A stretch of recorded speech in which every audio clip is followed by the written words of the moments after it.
Olá, sejam bem-vindos ao nosso canal.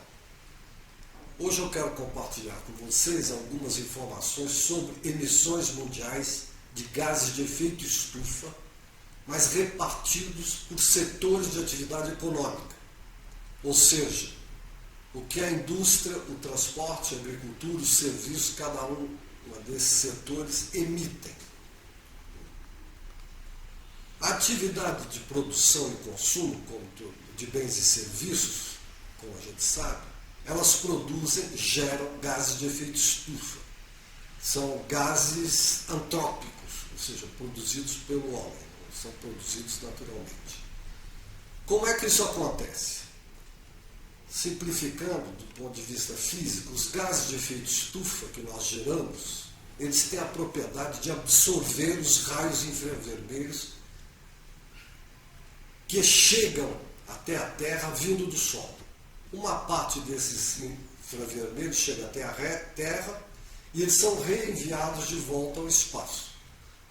Quando eles são reenviados, quando eles voltam, eles são interceptados pelos gases de efeito estufa que estão na atmosfera. Eles ficam confinados e aprisionados por essas moléculas de gases de efeito estufa, formando uma espécie de camada que impede esses infravermelhos de voltar para o espaço sideral. Ao absorver os raios infravermelhos, os gases de efeito estufa provocam o aumento da temperatura tanto do ar quanto do Sol. Quando isso ocorre, há uma alteração do equilíbrio térmico do planeta.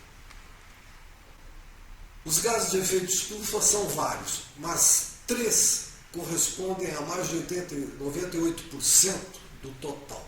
O dióxido de carbono, o CO2, que é o mais importante e tem maior quantidade, mais abundante, e que dura muito tempo.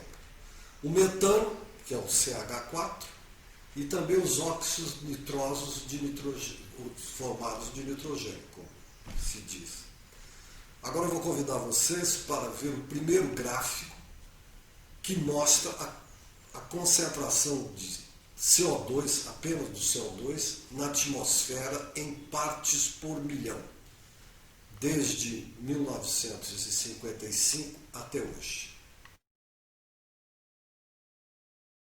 Neste gráfico da concentração de CO2 na atmosfera, a gente pode constatar que em 1955 havia 310 partes por milhão de CO2 na atmosfera e aumentou para 416 partes por milhão em 2019. Ou seja, em 150 anos, ou seja, de 1800, começo da Revolução Industrial, digamos assim, que eram 280 partes por milhão aproximadamente, até 1955 houve um aumento de 30 partes por milhão. Mas nos 60 anos seguintes, ou seja, de 1955 até hoje, 2020, 2019, houve um aumento de 100 a 106 partes por milhão de CO2 na atmosfera. Não é?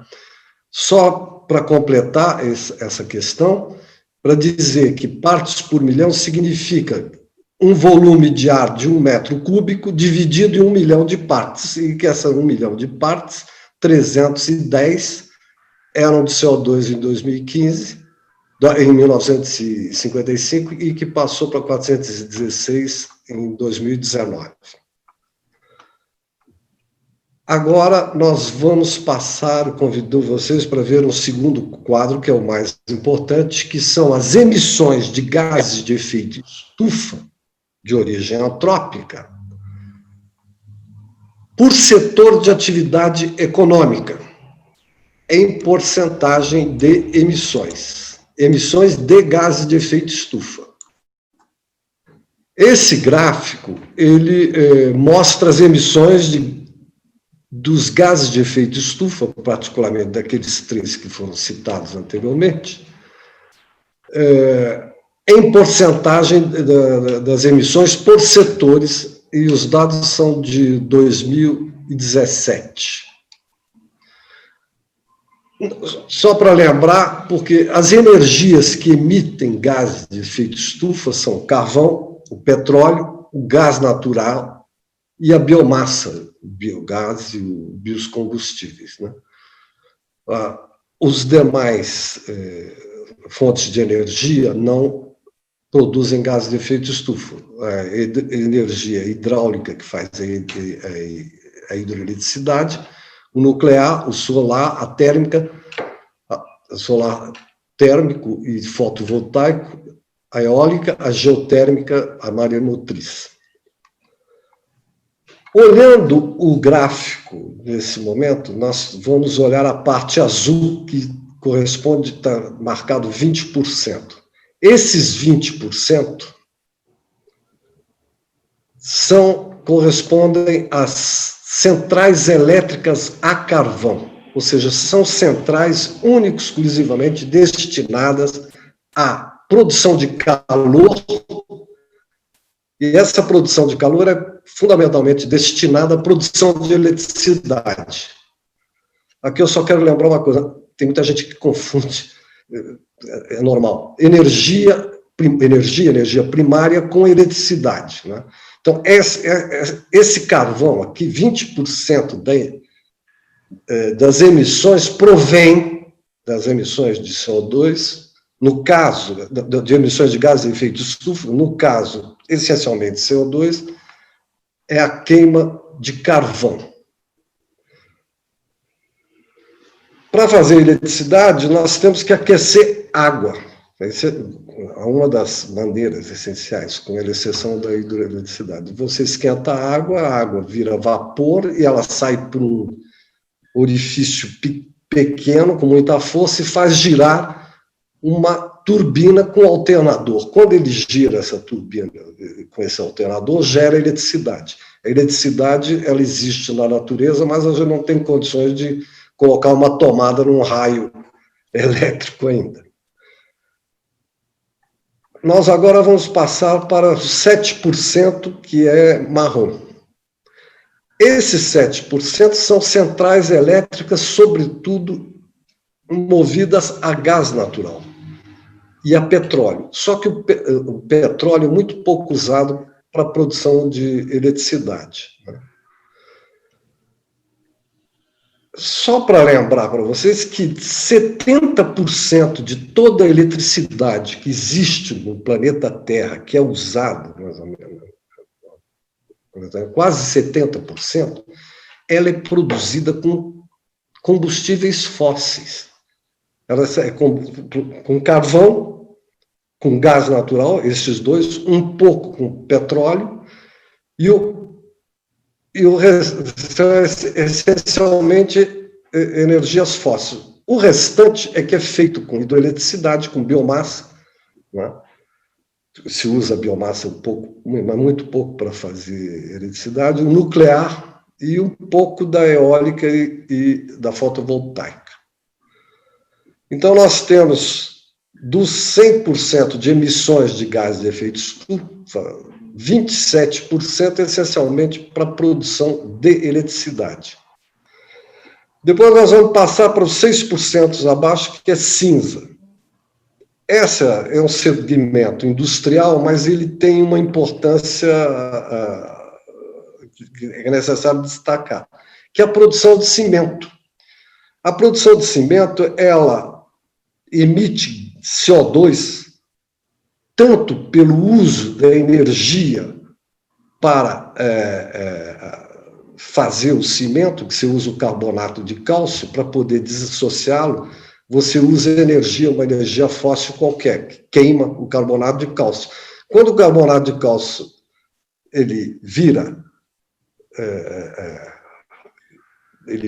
o cálcio só, o cimento, ele libera o CO2 também. Então, o CO2 é liberado tanto pelo combustível como pelo carbonato de cálcio. A produção de cimento são 6% no mundo. Basta dizer que os chineses, por exemplo, eles estão produzindo 4 bilhões de toneladas de cimento. A metade da produção no mundo de cimento são eles que fazem. Ou seja, é um pouco mais de 700 quilos para cada cidadão desse planeta.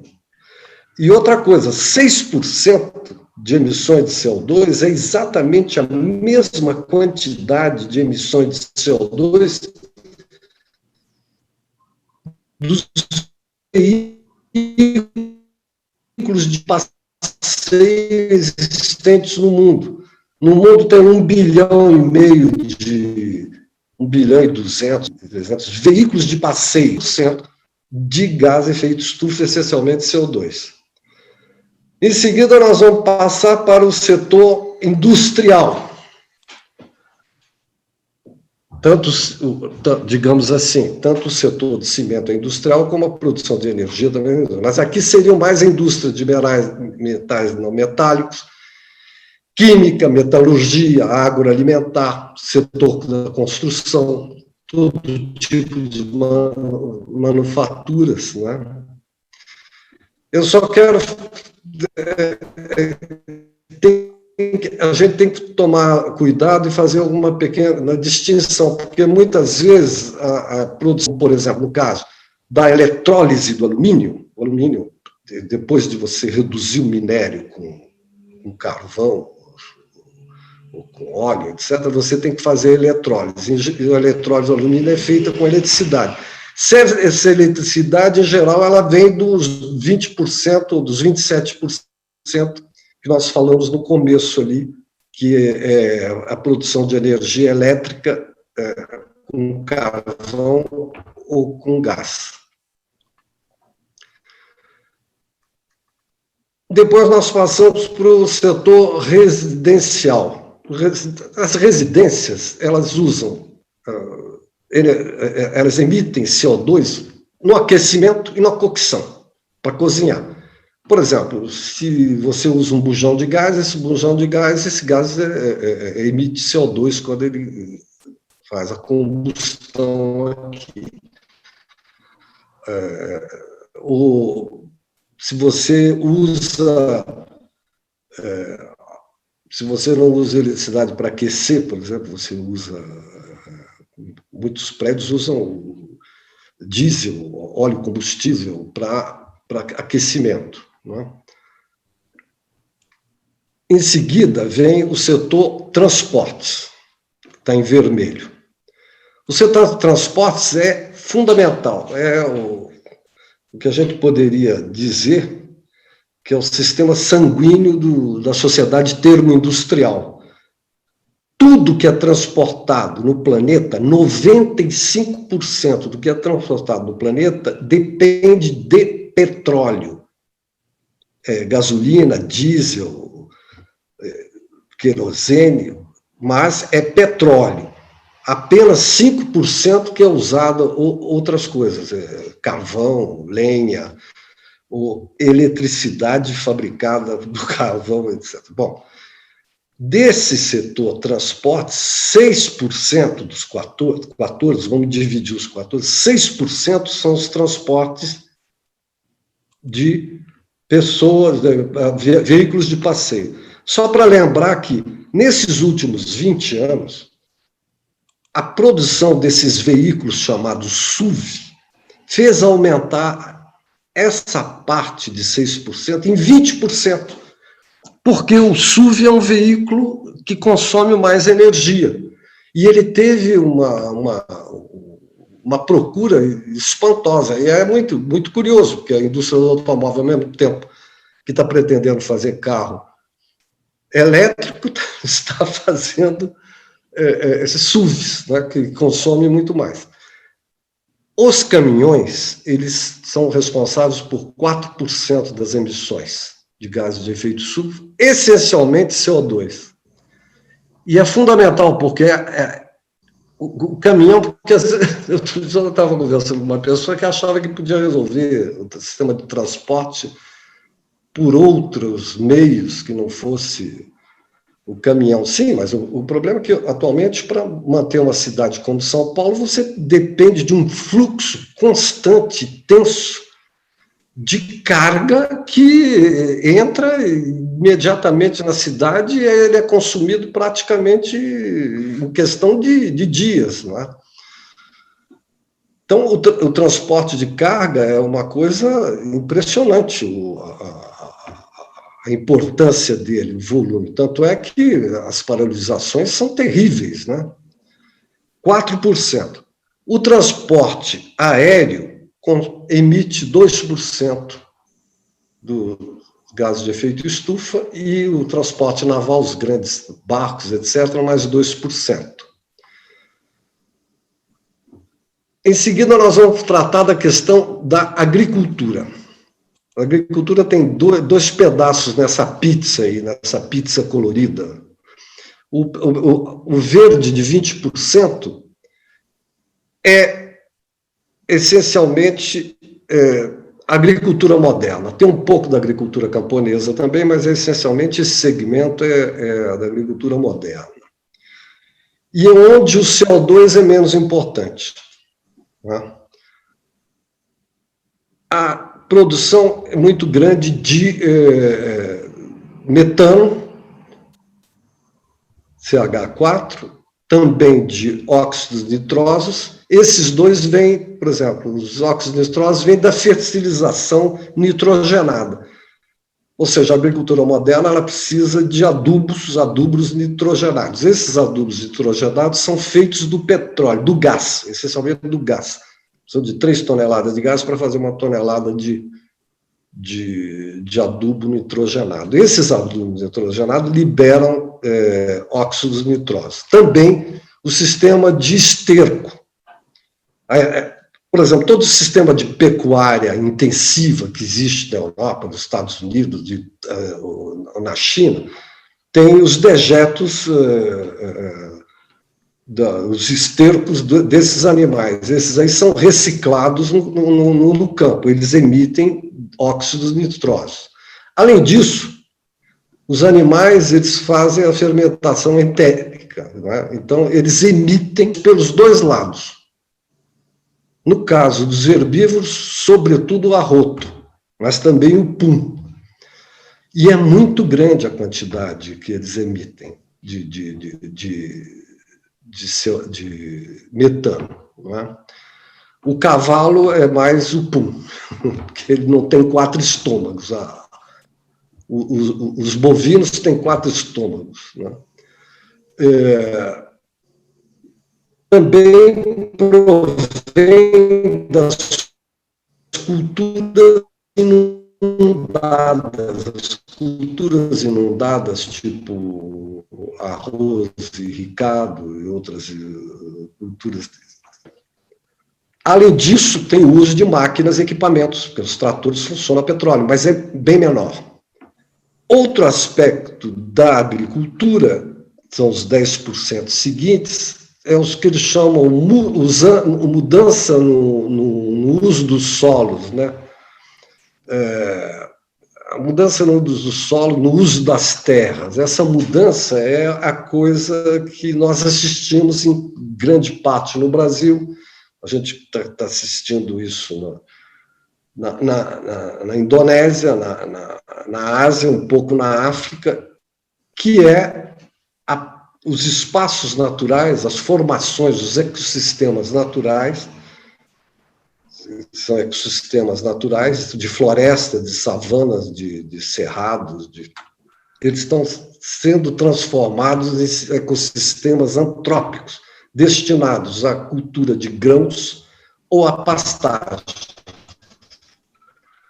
Então, esses ecossistemas naturais são diversificados, tem uma variedade enorme de espécies arbóreas, arbustivas, herbáceas, e tem uma quantidade enorme de vida animal, tem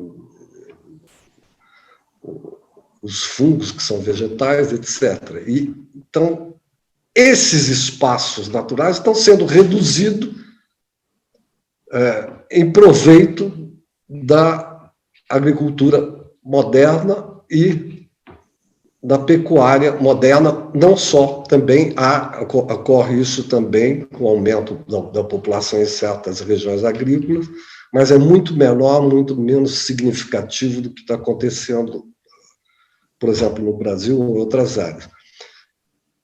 É o desmatamento, né? O desmatamento é a consequência disso, e tem também um pouco da agricultura camponesa que usa a agricultura de terra queimada.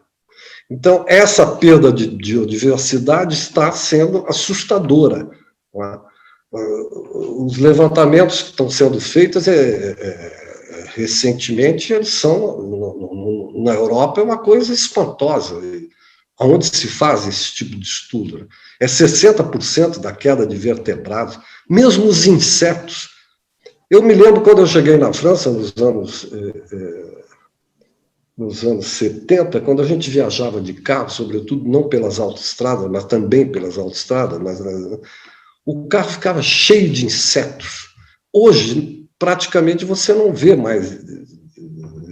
O vidro do carro ficava cheio de insetos. Não vê mais porque a quantidade de inseticidas que usam, etc., então, reduziu essa fauna, tanto de insetos como de vertebrados e invertebrados. Né?